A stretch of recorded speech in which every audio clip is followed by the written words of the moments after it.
नमस्कार। आप सभी का हमारे चैनल एक बार फिर से हार्दिक स्वागत है।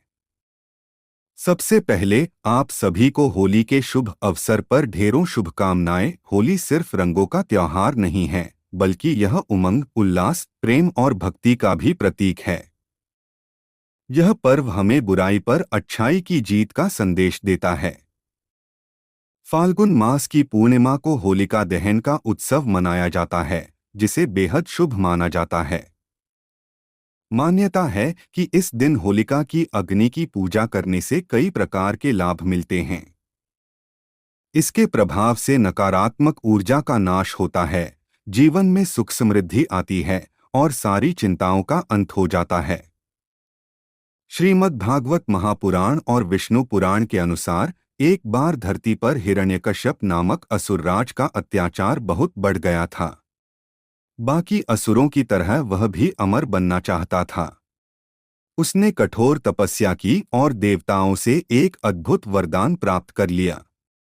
इस वरदान के अनुसार ना तो वह पृथ्वी पर मरेगा, ना आकाश में, ना दिन में मरेगा, ना रात में, ना घर के अंदर मरेगा, ना बाहर, ना अस्त्र से मरेगा, ना शस्त्र से, ना किसी मानव द्वारा मरेगा, ना किसी पशु द्वारा। इस वरदान को पाकर हिरण्यकश्यप स्वयं को अमर और अजेय समझने लगा। धीरे धीरे वह अहंकारी और निरंकुश हो गया। उसने यह घोषणा कर दी कि पूरे राज्य में सिर्फ उसी की पूजा होगी, कोई भी व्यक्ति भगवान विष्णु या किसी अन्य देवता की भक्ति नहीं करेगा। जो भी उसके आदेश की अवहेलना करता, उसे कठोर दंड मिलता या मार दिया जाता। लेकिन हिरण्यकश्यप का पुत्र प्रहलाद बचपन से ही भगवान विष्णु के अनन्य भक्त थे। वह अपने पिता की तरह अहंकारी नहीं थे, बल्कि सद्गुणों और भक्ति से परिपूर्ण थे। उन्होंने विष्णु भक्ति का मार्ग नहीं छोड़ा। यह देखकर हिरण्यकश्यप अत्यंत क्रोधित हो गया। हिरण्यकश्यप ने अपने पुत्र को विष्णु भक्ति से हटाने और उसे दंडित करने के लिए कई प्रयास किए। उसे ऊंची पहाड़ी से फेंक दिया, लेकिन भगवान विष्णु की कृपा से वह सुरक्षित रहा। जहरीले सांपों के बीच डलवाया, लेकिन नागों ने उसे कोई हानि नहीं पहुंचाई। उसे समुद्र में फेंकवा दिया, लेकिन जल ने भी उसे कोई नुकसान नहीं पहुंचाया। हर बार भगवान विष्णु की कृपा से प्रहलाद बच जाता। अब हिरण्यकश्यप को विश्वास हो गया कि उसे अपने पुत्र को मारने के लिए किसी अन्य उपाय का सहारा लेना होगा।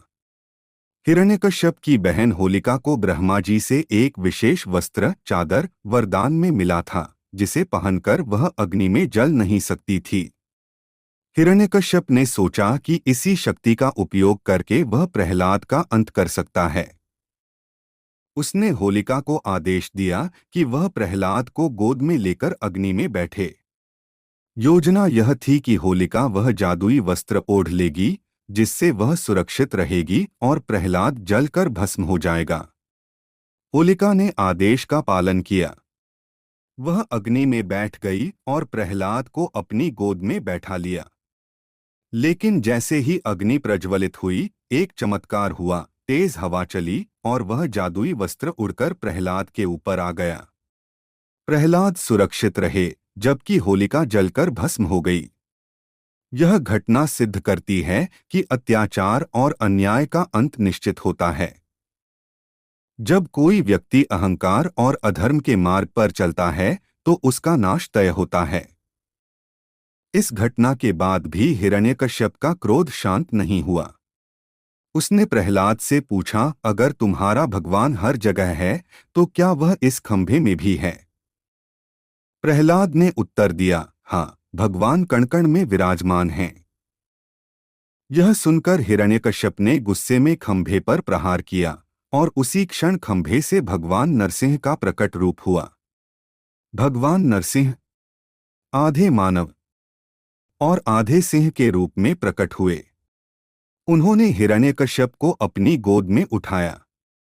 दरवाजे की चौखट पर बैठकर, ना घर के अंदर ना बाहर, संध्या काल ना दिन ना रात, अपने नुकीले नखों से उसका पेट चीरकर उसका वध किया। इस प्रकार भगवान नरसिंह ने हिरण्यकश्यप का अंत कर दिया और भक्त प्रहलाद को वरदान दिया। होलिका दहन बुराई पर अच्छाई की जीत का प्रतीक है। यह हमें सिखाता है कि अत्याचार और अहंकार का अंत निश्चित है। सच्ची भक्ति और श्रद्धा कभी व्यर्थ नहीं जाती। भगवान अपने भक्तों की सदैव रक्षा करते हैं। इसी घटना की याद में हर वर्ष फाल्गुन पूर्णिमा की रात को होलिका दहन किया जाता है और अगले दिन रंगों की होली खेली जाती है। आपकी क्या राय है? हमें उम्मीद है कि आपको होलिका दहन की यह पौराणिक कथा पसंद आई होगी। अगर हाँ, तो कमेंट करके जरूर बताएं। और ऐसे ही धार्मिक एवं पौराणिक कथाओं के लिए हमारे चैनल भक्ति ज्ञान को सब्सक्राइब करना न भूलें। धन्यवाद।